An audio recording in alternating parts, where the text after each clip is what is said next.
Hello दोस्तों, स्वागत है सभी का और एक्लिवे स्टडी यूट्यूब चैनल के माध्यम से मैं आप लोगों को हार्दिक अभिनंदन करता हूं, स्वागत करता हूं। दोस्तों, पटवारी के एग्ज़ाम जो जनवरी माह में होने जा रहा है उसकी अल्फ़ाबेट वाइज डेट घोषित कर दी गई है और वन रक्षक का भी नोटिफिकेशन जारी हो गया है, जिसके लिए ऑनलाइन फॉर्म भरना स्टार्ट हो गए हैं। जल्द ही ग्राम सेवक की वैकेंसी आने वाली है, तो दोस्तों तैयार हो जाइए। और आज हम आप लोगों के लिए एक्लिवे स्टडी यूट्यूब चैनल के माध्यम से 2020 महासंग्राम लेके आए हैं। दोस्तों, जो विद्यार्थी जो पटवारी की तैयारी कर रहे हैं उन लोगों के पास अब मात्र 1 महीना ही नहीं बचा है, तो ज़्यादा से ज़्यादा अपने सिलेबस का रिवीजन कीजिए और उन क्वेश्चनों को सॉल्व कीजिए, उन क्वेश्चन पेपरों को सॉल्व कीजिए जो बार बार एग्जामों में पूछे जा रहे हैं, जहाँ से क्वेश्चन पूछे जा रहे हैं। तो हम आप लोगों के लिए 2020 महासंग्राम के माध्यम से दोस्तों वो क्वेश्चन लेके आए हैं जिसमें आपके Rajasthan history, art and culture और राजस्थान ज्योग्राफी के क्वेश्चन सोल्व करवाएंगे। इसी के साथ आपके करंट इंडियन हिस्ट्री और इंडियन ज्योग्राफी के क्वेश्चनों को भी यहाँ पे सॉल्यूशन कराएंगे और इंडियन पॉलिटी के जो महत्वपूर्ण क्वेश्चन है उनके बारे में भी आपको, राजस्थान पॉलिटी है उनके बारे में भी आपको अध्ययन कराएंगे। तो दोस्तों जल्दी से जल्दी चैनल को शेयर कर दीजिए ताकि ज़्यादा से ज़्यादा लोग जुड़ सके और चैनल को सब्सक्राइब कर दीजिए ताकि आगे आने वाला हमारा हर नोटिफिकेशन आप लोगों को मिल सके। तो चलिए आज उन क्वेश्चनों की ओर बढ़ते हैं कि कौन से क्वेश्चन बार बार एग्जामों में पूछे जा रहे हैं, कहाँ से एग्जाम में ये क्वेश्चन पूछे जा रहे हैं, उन क्वेश्चनों की बात अपन करते हैं।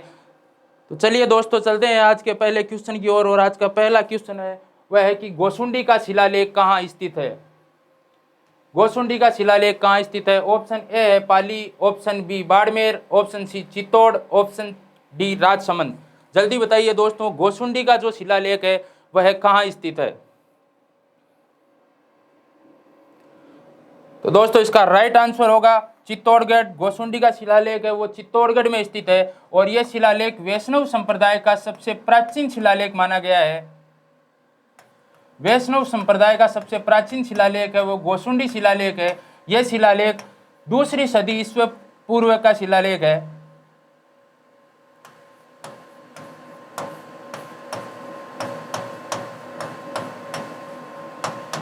दोस्तों जो गोसुंडी शिलालेख है वह चित्तौड़गढ़ में स्थित है और ये वैष्णव संप्रदाय का सबसे प्राचीन शिलालेख माना गया है, जो 2री सदी ईस्वी पूर्व का शिलालेख है। इस शिलालेख की जो लिपि है वह ब्राह्मी लिपि है और इस शिलालेख की जो भाषा है वह संस्कृत भाषा रखी गई है।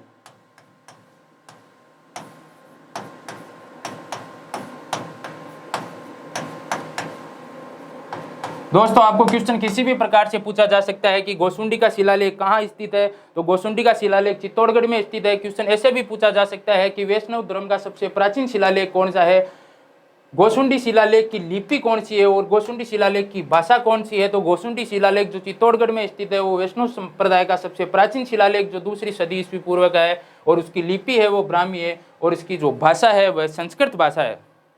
चलिए दोस्तों बढ़ते हैं नेक्स्ट क्वेश्चन की ओर। अपना जो दूसरा क्वेश्चन है वह राज प्रशस्ति किस झील के किनारे स्थित है?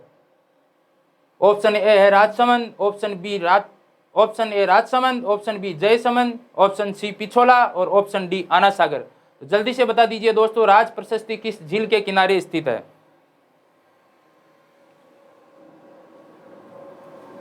राज प्रशस्ति किस झील के किनारे स्थित है? राजसमंद, जयसमंद, पिछोला, आना सागर। तो दोस्तों इसका जो राइट आंसर होगा वो है राज प्रशस्ति राजसमंद झील के किनारे स्थित है। ये राजसमंद झील के उत्तरी भाग पर नौचौक की पाल पे स्थित है।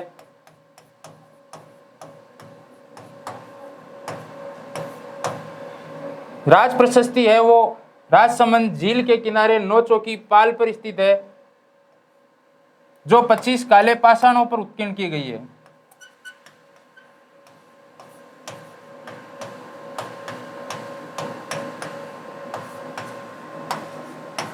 राज प्रशस्ति राजसमंद झील के किनारे नौचौकी पाल पर 25 काले पाषाणों पर संस्कृत भाषा में उत्कीर्ण की गई है।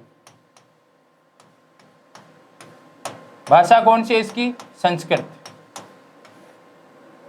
और इसके जो रचयिता है वह थे रणछोड़ भट्ट। क्वेश्चन ऐसे भी पूछा जा सकता है कि राज प्रशस्ति के रचयिता कौन है, तो इसके रचयिता है, आपको याद रखना है, रणछोड़ भट्ट। दोस्तों राज प्रशस्ति राजसमंद झील के किनारे स्थित है। यह राजसमंद झील के उत्तरी भाग पर नौचौकी पाल पे स्थित है, जो 25 काले पाषाणों पर संस्कृत भाषा में उत्कीर्ण किए गए हैं और इसके जो रचयिता है वह है रणछोड़ भट्ट। चलिए बढ़ते हैं नेक्स्ट क्वेश्चन की ओर।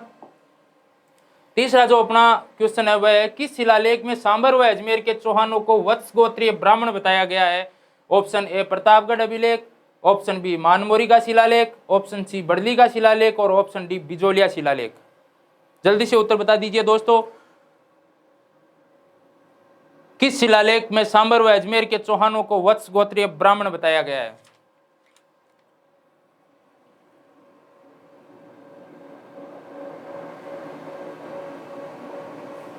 तो इसका जो राइट आंसर होगा वह है बिजोलिया शिलालेख। और बिजोलिया शिलालेख 1170 ईस्वी में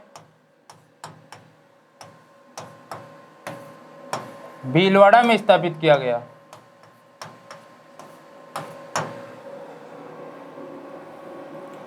जो बिजोलिया शिलालेख है वह 1170 ईस्वी में भीलवाड़ा में स्थित है। और इसी शिलालेख में यह कहा गया है कि जो सांबर व अजमेर के जो चौहान है उनको वत्स गोत्रीय ब्राह्मण बताया गया है। और दोस्तों ये जो शिलालेख है, इस शिलालेख के जो लेखक है वो गुणभद्र थे। और इसको जो पत्थरों पर जो उत्कीर्ण करने का काम किया था वह किया था गोविंद ने। तो इसके लेखक की अगर अपन बात करें तो इसके लेखक थे गुणभद्र, और उसको जो उत्कीर्ण करने का जिसने काम किया वो थे गोविंद।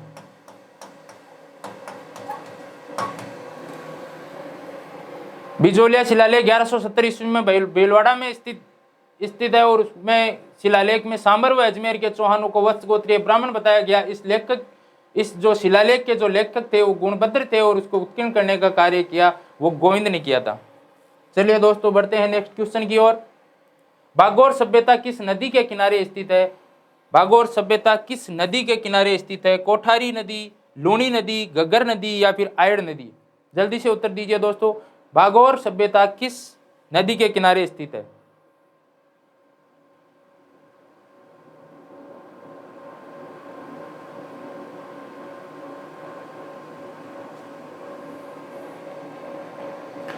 तो भागौर सभ्यता है वह कोठारी नदी के किनारे स्थित है और यह भीलवाड़ा में स्थित है। भागौर सभ्यता कोठारी नदी के किनारे भीलवाड़ा में स्थित है। और इसी सभ्यता में पशुपालन के प्राचीन साक्ष्य मिले हैं। पशुपालन के प्राचीन साक्ष्य मिले और पाषाणकालीन औजारों के भंडार भी मिले।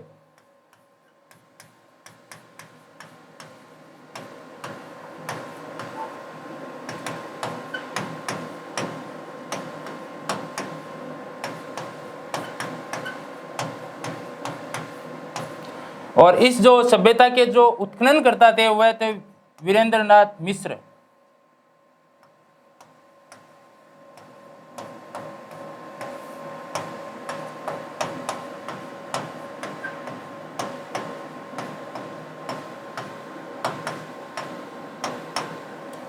दोस्तों भागौर सभ्यता कोठारी नदी के किनारे भीलवाड़ा में स्थित है और इस सभ्यता में पशुपालन के प्राचीनतम साक्ष्य मिले हैं, पाषाणकालीन औजारों के भंडार मिले और इसके जो उत्खनन करता थे वह थे वीरेंद्रनाथ मिश्र। बढ़ते हैं नेक्स्ट क्वेश्चन की ओर। पांचवा क्वेश्चन है अपना, किस सभ्यता को ताम्रयुगीन सभ्यताओं की जननी कहा जाता है? ताम्रयुगीन सभ्यताओं की जननी सुनारी सभ्यता, बेराट सभ्यता, गणेश्वर सभ्यता या फिर आहड़ सभ्यता? जल्दी से उत्तर बताइए दोस्तों, किस सभ्यता को ताम्रयुगीन सभ्यताओं की जननी कहा जाता है या जननी कहते हैं? सुनारी सभ्यता, बेराट सभ्यता, गणेश्वर सभ्यता या फिर आहड़ सभ्यता? तो दोस्तों इसका राइट आंसर होगा गणेश्वर सभ्यता, जो सीकर जिले के कांतली नदी के किनारे स्थित है। गणेश्वर सभ्यता कांतली नदी के किनारे स्थित है सीकर जिले में। तो इसका राइट आंसर हो जाएगा गणेश्वर सभ्यता, जो कांतली नदी के किनारे सीकर जिले में स्थित है। सुनारी सभ्यता की अगर अपन बात करते हैं तो ये झुंझुनू जिले में स्थित है।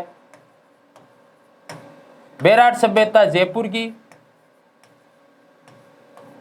और आहड़ सभ्यता है वह उदयपुर में है। क्वेश्चन आपको यह भी पूछा जा सकता है सुनारी सभ्यता के बारे में, बेराट सभ्यता के बारे में।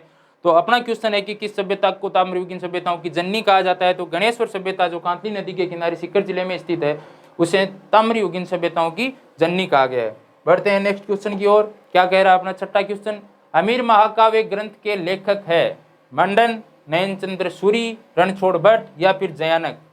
हमीर महाकाव्य, हमीर महाकाव्य जो ग्रंथ है इसके लेखक कौन है? मंडन, नयनचंद्र सूरी, रणछोड़ भट्ट या फिर जयानक। दोस्तों इसका राइट आंसर होगा नयनचंद्र सूरी।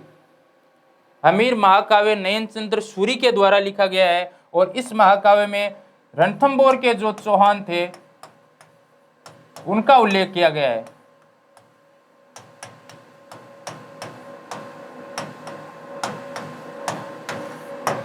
हमीर महाकाव्य नयनचंद्र सूरी के द्वारा लिखा गया है और इसमें रणथंभौर के चौहानों का उल्लेख किया गया है। जब अलाउद्दीन खिलजी ने रणथंभौर पे आक्रमण किया था 1301 में और उसमें अलाउद्दीन खिलजी को विजय प्राप्त हुई थी, उस विजय के बारे में भी अपन को हमीर महाकाव्य में पढ़ने को मिलता है।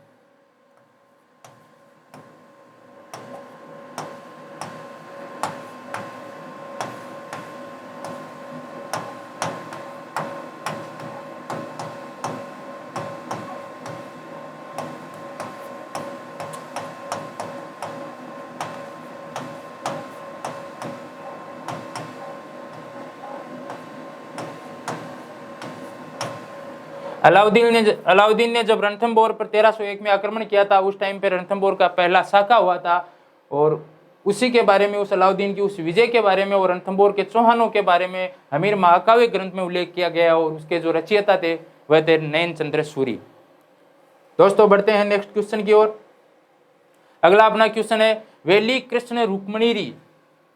वेली कृष्ण रुक्मणीरी ग्रंथ के रचयिता कौन है? पृथ्वीराज राठौड़, शिवदास गाठन, सूर्यमल मिश्रण या फिर श्यामल दास। वेली कृष्ण रुक्मणीरी ग्रंथ के रचयिता पृथ्वीराज राठौड़, शिवदास गाठन, सूर्यमल मिश्रण या फिर श्यामल दास। जल्दी से उत्तर बताइए दोस्तों।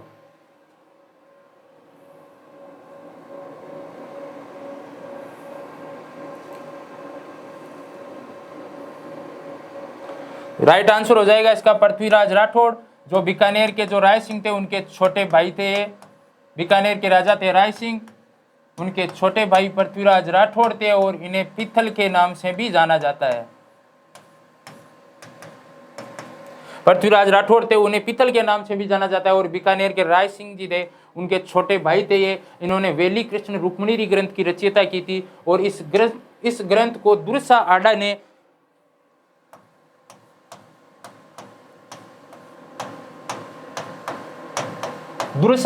इस ग्रंथ को 5वां वेद और 19वें पुराण की संज्ञा दी।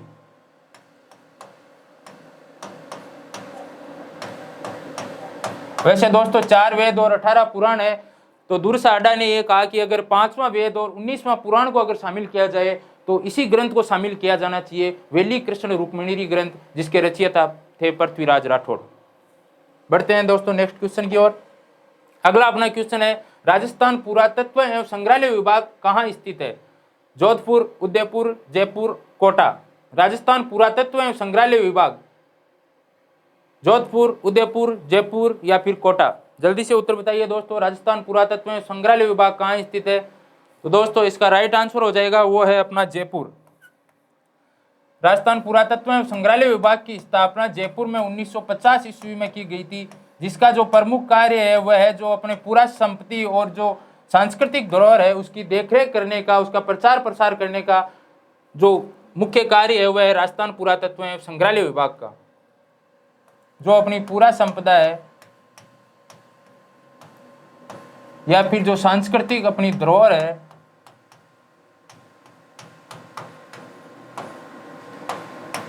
इसकी देखरेख और प्रचार प्रसार।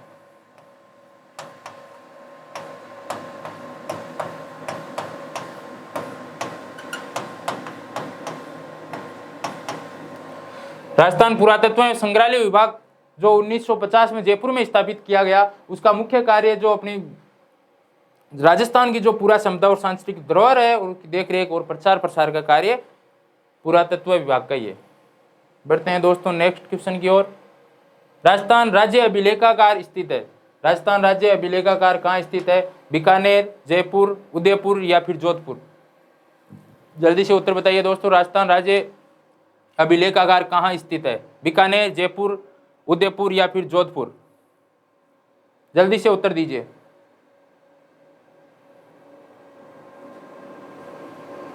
राइट आंसर हो जाएगा इसका बीकानेर। बीकानेर जिले में स्थित है और इसकी स्थापना हुई थी वो 1955 में स्थापना की गई है। राजस्थान राज्य अभिलेखागार की बीकानेर में 1955 में स्थापना की गई और इसका जो प्रमुख कार्य है वह है कि जो इतिहास में जो लिखित सामग्री है उसकी देखरेख करना, उसको संगठित करना, उसको एक जगह पे साल संभाल करना, ये अपना राजस्थान राज्य अभिलेखागार का प्रमुख कार्य है। इतिहास में लिखित सामग्री की देखरेख।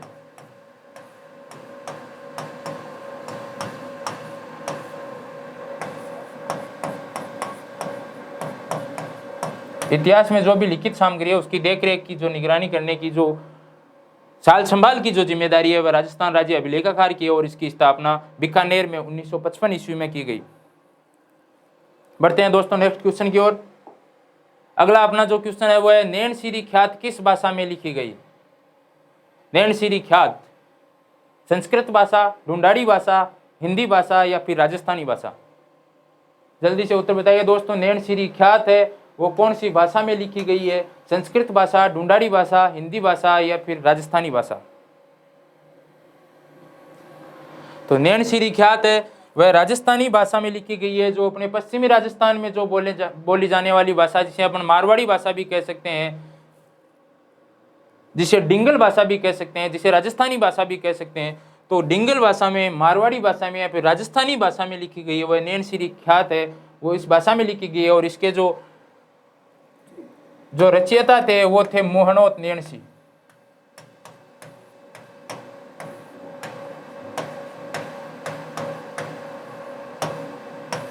मोहनोत नैनसी ने नैनसिरी ख्यात के अलावा एक और ख्यात लिखी थी, प्रसिद्ध ख्यात, जिसका नाम था मारवाड़ रा परगनारी विगत।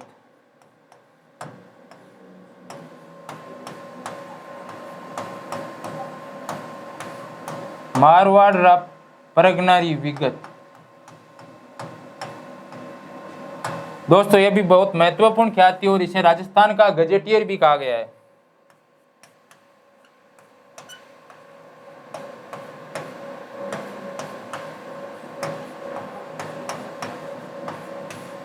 जिसमें प्रथम बार जनगणना का उल्लेख किया गया था। तो दोस्तों नैनसिरी ख्यात राजस्थानी भाषा में लिखी गई है, डिंगल भाषा में लिखी गई है, मारवाड़ी भाषा में लिखी गई है और इसके जो रचयिता थे वो थे मोहनोत नैनसी।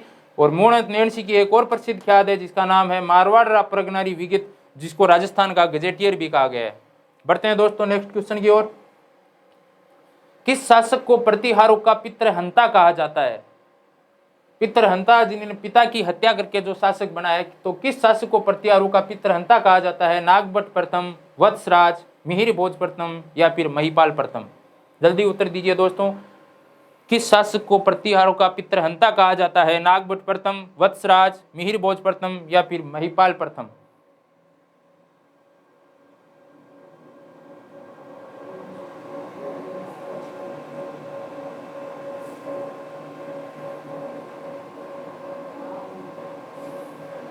तो इसका राइट आंसर हो जाएगा मिहिर भोज प्रथम। दोस्तों मिहिर भोज प्रथम जो प्रतिहारों का सबसे महत्वपूर्ण शासक था और अपने शासनकाल के दौरान अपने समय में पूरे उत्तरी भारत का सबसे शक्तिशाली शासक था। इसने अपने पिता रामभद्र की हत्या की थी। अपने पिता रामभद्र की हत्या करके शासक बना, इसलिए इसे प्रतिहारों का पितृहंता शासक कहा जाता है। और ये जो मिहिर भोज की जो हमें जानकारी है वह कहाँ से प्राप्त होती है, ये भी आपको क्वेश्चन पूछा जा सकता है। तो ये हमें ग्वालियर प्रशस्ति से इसकी जानकारी प्राप्त होती है।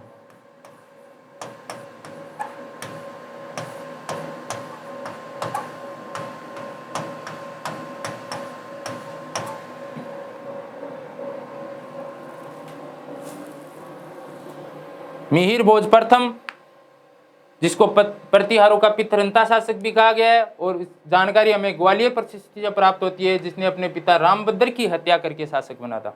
बढ़ते हैं दोस्तों नेक्स्ट क्वेश्चन की ओर। भूथाला का युद्ध किनके मध्य लड़ा गया? इल्तुतमिश और जेत्र सिंह के मध्य, राणा सांगा और इब्राहिम लोदी के मध्य, महाराणा कुंभा और बाबर के मध्य, रतन सिंह और अलाउद्दीन के मध्य?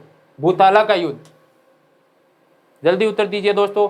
भूथाला का युद्ध किनके मध्य लड़ा गया? इल्तुतमिश और जेत्र सिंह, राणा सांगा और इब्राहिम लोदी, राणा कुंभा और बाबर, रतन सिंह और अलाउद्दीन?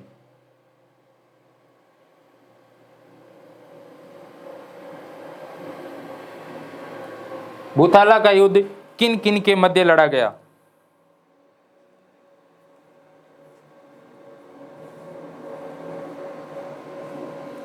तो दोस्तों भूताला का जो युद्ध है वो इल्तुतमिश और जैत्र सिंह के मध्य लड़ा गया था। इस युद्ध में जैत्र सिंह की विजय हुई, लेकिन उस टाइम जो मेवाड़ की राजधानी हुआ करती थी वह नागदा हुआ करती थी और नागदा को इल्तुतमिश ने तबाह कर दिया। इसलिए जैत्र सिंह ने अपनी नई राजधानी वह बनाई, उसको चित्तौड़ बनाया। चित्तौड़ से पहले मतलब मेवाड़ की जो राजधानी थी वह थी नागदा, और नागदा को इस भूताला के युद्ध के दौरान जैत्र सिंह ने तबाह कर दिया था। इसकी वजह से जो नई राजधानी बनाई जैत्र सिंह ने वह चित्तौड़ को बनाई थी, और जो जैत्र सिंह है उसको मध्यकालीन मेवाड़ का स्वर्ण काल कहा गया है।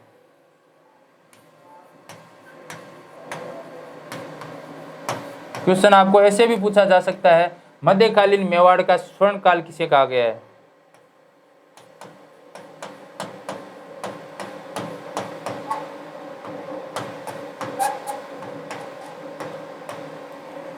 भूताला का युद्ध इल्तुतमिश और जैत्र सिंह के मध्य लड़ा गया, जिसमें जैत्र सिंह विजय हुआ, लेकिन इल्तुतमिश ने जो मेवाड़ की राजधानी नागदा हुआ करती थी उसको तबाह कर दिया। इसलिए जैत्र सिंह ने नई राजधानी चित्तौड़ को स्थापित किया, और मेवाड़ का मध्यकालीन जो मेवाड़ का जो इतिहास है उसमें जैत्र सिंह के काल को स्वर्ण काल कहा गया है।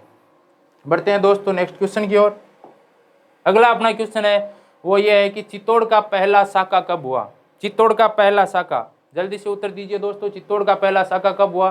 1301, 1303, 1326 या फिर 1437? चित्तौड़ का पहला साका कब हुआ? 1301, 1303, 1326 या फिर 1437? राइट आंसर होगा इसका दोस्तों 1303। 1303 में चित्तौड़ का जो शासक हुआ था उनका नाम था रतन सिंह। रतन सिंह व पद्मिनी महारानी इनकी थी, उनका नाम था पद्मिनी। पद्मिनी का नाम तो आप लोगों ने काफी सुना ही होगा। तो 1303 में रतन सिंह व पद्मिनी के नेतृत्व में साका हुआ था, जिसमें रतन सिंह के नेतृत्व में केसरिया और पद्मिनी के नेतृत्व में जौहर किया गया। दोस्तों 1303 में अलाउद्दीन खिलजी ने चित्तौड़ पे आक्रमण किया था। उस दौरान केसरिया धारण करके रतन सिंह युद्ध में वीर गति को प्राप्त हो गए और रानी पद्मिनी ने जौहर किया था। उस टाइम चित्तौड़ का पहला साका हुआ। अलाउद्दीन खिलजी का चित्तौड़ पर आक्रमण करने के कई कारण थे, जिसमें पद्मिनी की एक सुंदरता भी थी। राघव चेतन नामक एक ब्राह्मण ने अलाउद्दीन को इसकी सुंदरता के बारे में बता दिया, और अलाउद्दीन की और भी कई कारण थे, जिसमें कि चित्तौड़ का सामरिक और व्यापारिक महत्व बहुत अधिक था, और अलाउद्दीन खिलजी की वो जो साम्राज्यवादी जो नीति थी उन चीज़ों को लेके चित्तौड़ पे अलाउद्दीन खिलजी ने आक्रमण किया, और जिसे 1303 में चित्तौड़ का पहला साका हुआ। बढ़ते हैं दोस्तों नेक्स्ट क्वेश्चन की ओर। अगला क्वेश्चन अपना है विजय स्तंभ का निर्माण किसने करवाया? राणा कुंभा, राणा सांगा, राणा लाखा, महाराणा प्रताप? विजय स्तंभ का निर्माण किसने करवाया? ऑप्शन ए में है Rana Lakha, option B Rana Sanga, option C Rana Kumbha, option D Maharana Pratap.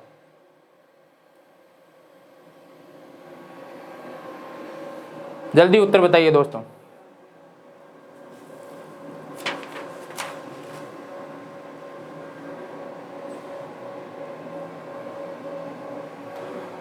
विजय स्तंभ का निर्माण किसने करवाया? तो इसका राइट आंसर हो जाएगा राणा कुंभा। 1437 ईस्वी में दोस्तों सारंगपुर का युद्ध हुआ।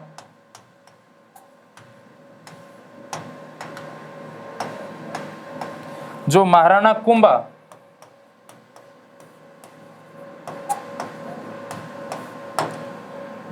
राणा कुंभा व मालवा के सुल्तान मोहम्मद खिलजी के मध्य लड़ा गया।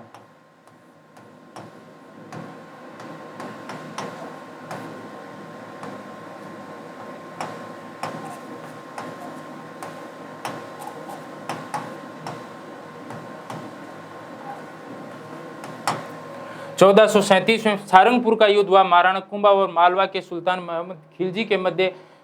इसमें महाराणा कुंभा की विजय हुई, और इस विजय के उपलक्ष्य में चित्तौड़गढ़ के किले में विजय स्तंभ का निर्माण करवाया गया, जो 9 मंजिला इमारत है।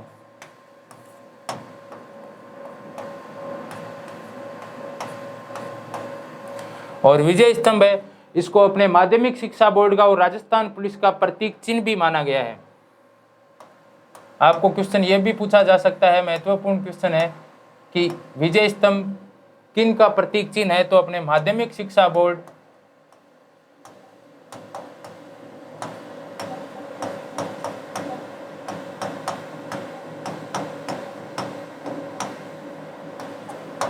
व राजस्थान पुलिस।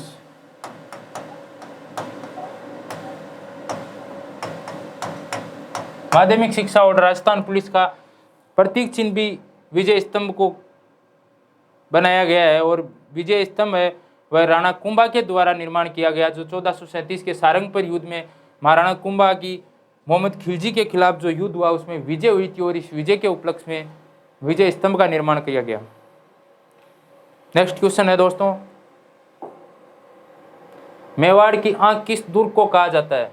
चित्तौड़ दुर्ग, अचलगढ़ दुर्ग, मचान दुर्ग या फिर कुंभलगढ़ दुर्ग? मेवाड़ की आंख किस दुर्ग को कहा गया है? चित्तौड़गढ़ के दुर्ग को, अचलगढ़ दुर्ग, मचान दुर्ग या फिर कुंभलगढ़ दुर्ग? मेवाड़ की आंख। तो दोस्तों इसका राइट आंसर होगा कुंभलगढ़ दुर्ग। कुंभलगढ़ दुर्ग है उसका निर्माण भी महाराणा कुंभा ने करवाया था।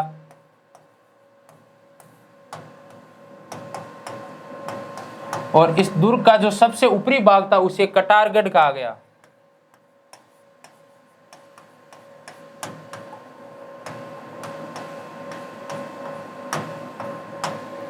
मेवाड़ की आंख कुंभलगढ़ दुर्ग को कहा गया है। इसका निर्माण महारानी कुंभा ने करवाया था।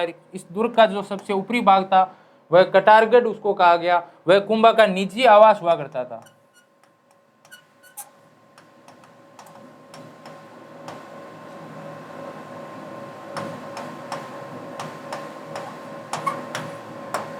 कटारगढ़ था वह कुंभा का निजी आवास था और उसे ही मेवाड़ की आंख कहा गया।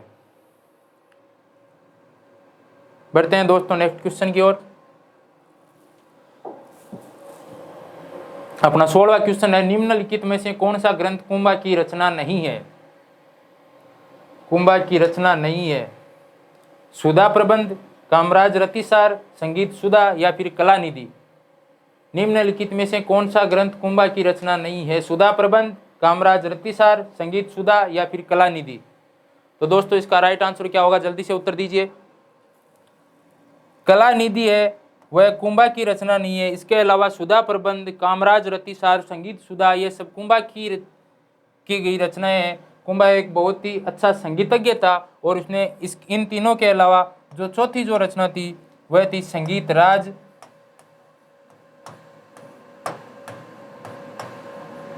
और एक जो पांचवी रचना थी वह थी संगीत मीमांसा।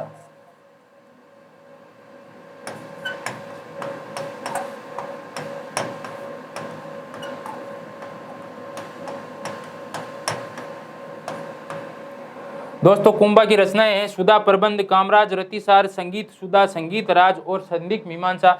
इनमें संगीत राज है वह बहुत ही सिरमौर या सर्वप्रिय ग्रंथ था।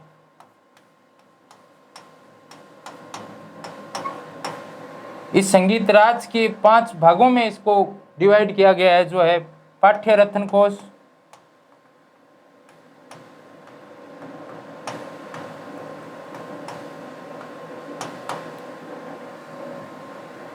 नृत्य रत्न कोश,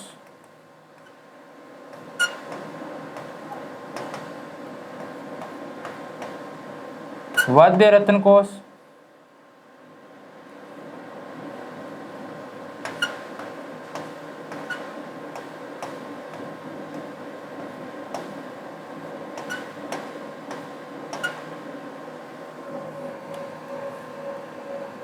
गीत रत्न कोश,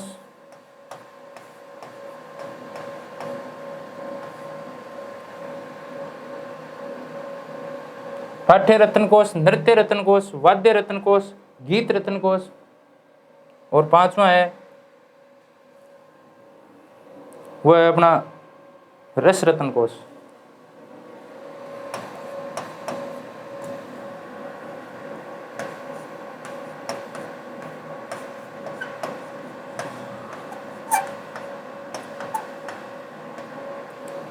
खुंबा की प्रमुख रचनाएं सुधा प्रबंध, कामराज, रतिसार, संगीत राज, संगीत मीमांसा और संगीत सुधा, जिसमें संगीत राज सबसे महत्वपूर्ण था। उसके 5 भाग थे: पाठ्य, नृत्य, वाद्य, गीत और रस। बढ़ते हैं नेक्स्ट क्वेश्चन की ओर। खानवा का युद्ध कब लड़ा गया? 16 फरवरी 1527 ईस्वी में, 17 मार्च 1527 ईस्वी में, 23 अप्रैल 1617 ईस्वी में, या फिर 17 अप्रैल 1533 ईस्वी में? खानवा का युद्ध, जल्दी से उत्तर बताइए दोस्तों, खानवा का युद्ध कब लड़ा गया था?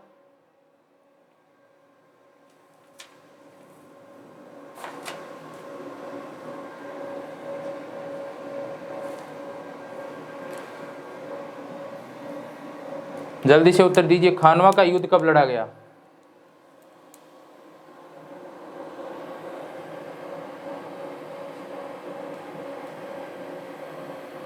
सत्रह मार्च 1527 ईस्वी को खानवा का युद्ध लड़ा गया था, जो बाबर और राणा सांगा के मध्य युद्ध लड़ा गया। इसमें बाबर की विजय प्राप्त होती है और सांगा जो युद्ध के दौरान घायल हो जाता है, जिसकी उसके बाद मृत्यु भी हो जाती है। तो दोस्तों देखिए, खानवा का युद्ध है वो 17 मार्च 1527 ईस्वी को लड़ा गया, जो बाबर और सांगा के मध्य युद्ध हुआ। युद्ध के दौरान सांगा घायल हो गए थे, जिनकी आंख में तीर लगने की वजह से ये सांगा यहाँ पे इस युद्ध में घायल हो गए थे। और जो जोधपुर के जो शासक थे मालदेव, वो युद्ध से इनको बाहर लेके आ गए।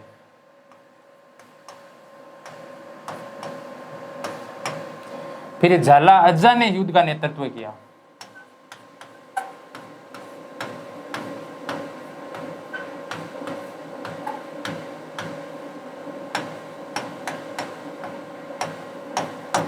दोस्तों खानवा के युद्ध में 17 मार्च 1527 को हुआ,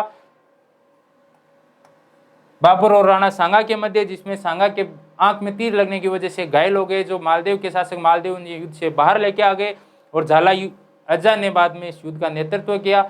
महाराणा सांगा को उसके बाद दौसा लाए। दौसा में उसके प्राथमिक उपचार के बाद उनके साथी उन्हें आगे इरिच एमपी लेके गए और वहां पे उनके साथियों ने इसको जहर देके सांगा को मार दिया। और जो सांगा की छतरी है वह मांडलगढ़ भीलवाड़ा में बनी हुई है।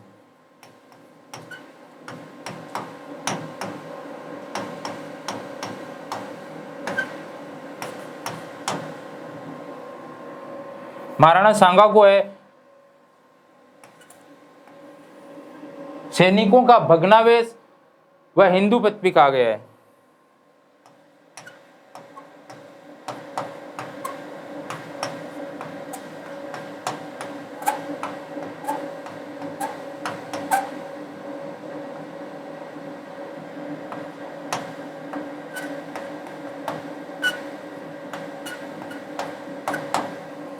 सैनिकों का भग्नावेश व हिंदू पथ राजा भी कहा गया है इनको, महाराणा सांगा को। बढ़ते हैं दोस्तों नेक्स्ट क्वेश्चन की ओर। क्या कह रहा है अपना अगला क्वेश्चन, जो 18वां क्वेश्चन है। चित्तौड़ पर बहादुर शाह के आक्रमण के समय रानी कर्मावती ने किस मुगल बादशाह को राखी भेजकर सहायता की गुहार की? हुमायूं, जहांगीर, शाहजहां या फिर औरंगजेब? चित्तौड़ पर बहादुर शाह ने आक्रमण किया, उस समय रानी वहां पे कर्मावती हुआ करती थी। उस टाइम महारानी कर्मावती ने कौन से मुगल बादशाह को राखी भेजकर सहायता की गुहार मांगी थी? जल्दी से उत्तर दीजिए दोस्तों। तो इसका राइट आंसर हो जाएगा वो है हुमायूं। कर्मावती ने हुमायूं को राखी भेजकर जब बहादुर शाह ने आक्रमण किया तो अपनी सुरक्षा के लिए, अपने बचाव के लिए राखी भेजकर सहायता की गुहार की थी। लेकिन मैं आपको बता देना चाहता हूं कि जब हुमायूं यहाँ पहुंचा था उससे पहले ही चित्तौड़ का दूसरा शाखा हो गया था। दोस्तों देखो, विक्रमादित्य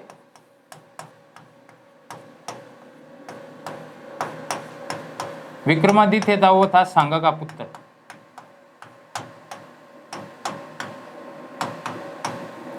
विक्रमादित्य छोटी उम्र में राजा बनने के कारण उसकी माता थी वही इसकी संरक्षिका बनी और उसकी माता का नाम था कर्मावती। जब 1533 ईस्वी में बहादुर शाह ने, जो गुजरात के बहादुर शाह ने जब यहाँ पे आक्रमण किया था 1533 ईस्वी में, उस टाइम पे महारानी कर्मावती ने रणथंभौर का जो किला था वह संधि के दौरान बहादुर शाह को दे दिया। लेकिन बहादुर शाह ने उसके बाद में 1534 में फिर से आक्रमण कर दिया और उस टाइम पे फिर कर्मावती ने मुगल बादशाह हुमायूं को राखी भेजकर सहायता की गुहार की। लेकिन हुमायूं के पहुंचने से पहले ही चित्तौड़ का 1534 ईस्वी में दूसरा शाखा हो चुका था। जो रानी कर्मावती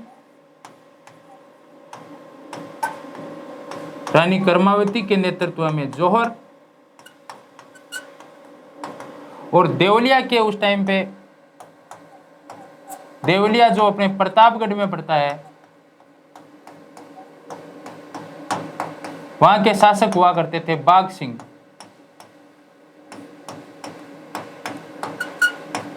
उसके नेतृत्व में यहाँ पे केसरिया हुआ। क्वेश्चन ये भी पूछा जा सकता है, चित्तौड़ का दूसरा शाखा 1534 ईस्वी में जब बहादुर शाह ने चित्तौड़ पर आक्रमण किया, उस टाइम पे रानी कर्मावती के नेतृत्व में जौहर और देवलिया के बाघ सिंह के नेतृत्व में केसरिया किया गया, और ये चित्तौड़गढ़ का दूसरा शाखा था। पहला शाखा 1303 में रतन सिंह और पद्मावती के समय, और दूसरा शाखा है वो 1534 में कर्मावती और बाघ सिंह के नेतृत्व में। बढ़ते हैं नेक्स्ट क्वेश्चन की ओर।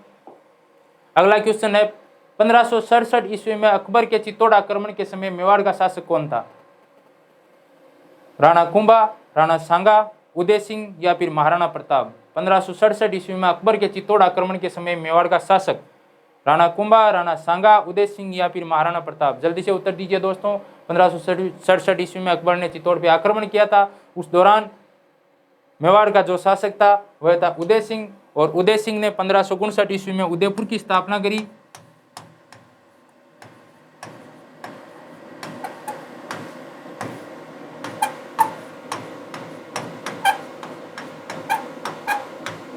वह उदय सागर झील का निर्माण करवाया।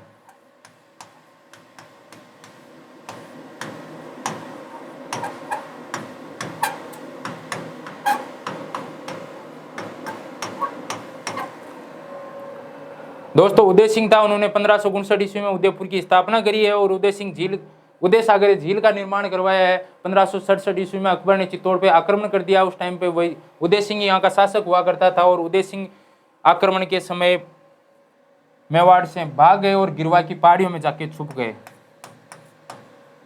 गिरवा की जो पहाड़ियां थी वहां पे छुप गए। फिर इस युद्ध का नेतृत्व जयमल व फत्ता ने किया था।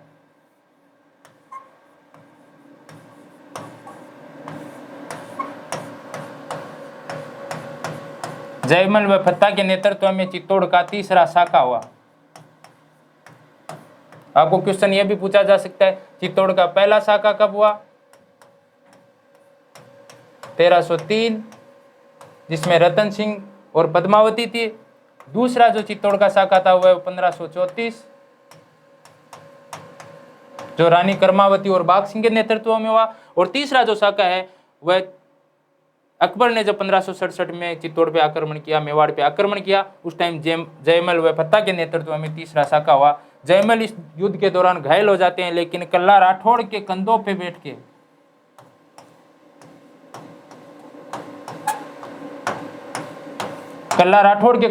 के युद्ध किया, इसलिए कल्ला राठौड़ को हमारे 4 हाथों वाले लोक देवता के रूप में जाना जाता है।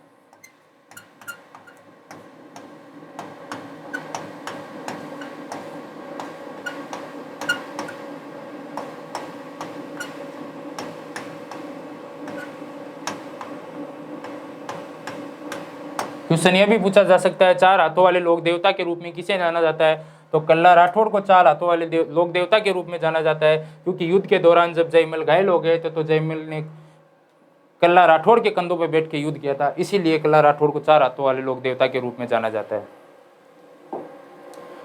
नेक्स्ट क्वेश्चन है दोस्तों, हल्दी घाटी का युद्ध कब लड़ा गया? 9 मई 1540, 18 जून 1540, 3 अगस्त 1576 या फिर 18 जून 1576?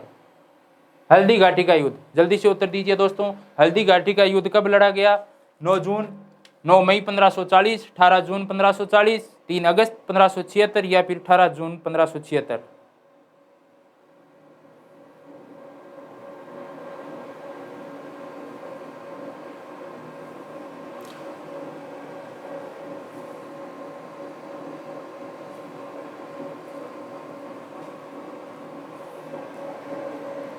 अठारह जून 1576 को हल्दी घाटी का युद्ध लड़ा गया था, यह आपको ध्यान रखना है। 18 जून 1576 को महाराणा प्रताप और अकबर के मध्य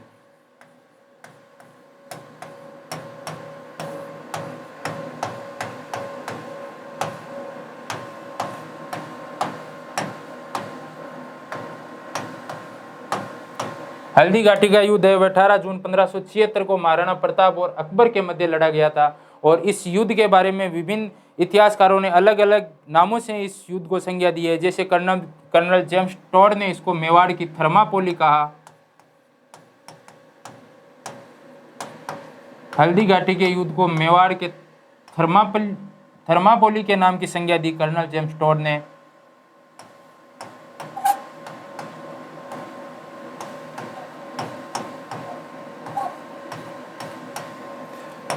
इसी तरह से इसमें अपने एक इतिहासकार हुए थे अबुल फजल, उन्होंने खमनोर के युद्ध की संज्ञा दी।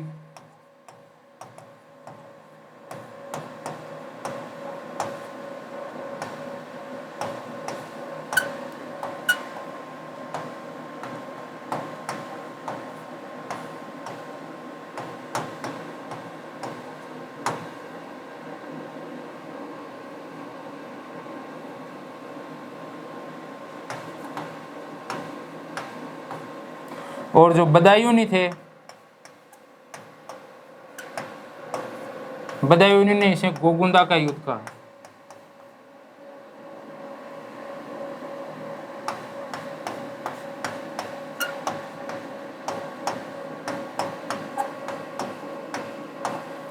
दोस्तों, हल्दी घाटी का युद्ध 18 जून 1576 को महाराणा प्रताप और अकबर के मध्य लड़ा गया। और इस युद्ध को विभिन्न इतिहासकारों ने, जैसे कर्नल जेम्स टॉड ने इस युद्ध को मेवाड़ की थर्मापोली के नाम से जाना, अबुल फजल ने इस युद्ध को खमनोर का युद्ध, और बदायूनी जो इस युद्ध में खुद स्वयं मौजूद थे उसने इस युद्ध को गोगुंदा के युद्ध के नाम से संज्ञा दी गई।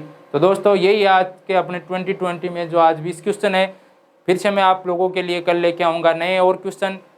इसके साथ आप हमसे जुड़े रहिए। ये क्वेश्चन वो है जो बार बार एग्जामों में पूछे जाते हैं, जहाँ से बार बार विभिन्न एग्जामों में क्वेश्चन आज तक पूछे गए हैं, और इन्हीं के आसपास से कहीं ना कहीं क्वेश्चन पूछे जाते हैं। जैसे कि इस क्वेश्चन में से ये भी पूछा जा सकता है कि मेवाड़ की थर्मापोली कर्नल जेम्स टॉड ने कौन से युद्ध को कहा, तो इसका आंसर हो जाएगा हल्दी घाटी युद्ध। खमनोर के युद्ध की संख्या हल्दी घाटी के युद्ध को खमनोर का युद्ध किसने कहा, तो अबुल फजल ने। गोगुंदा के युद्ध को,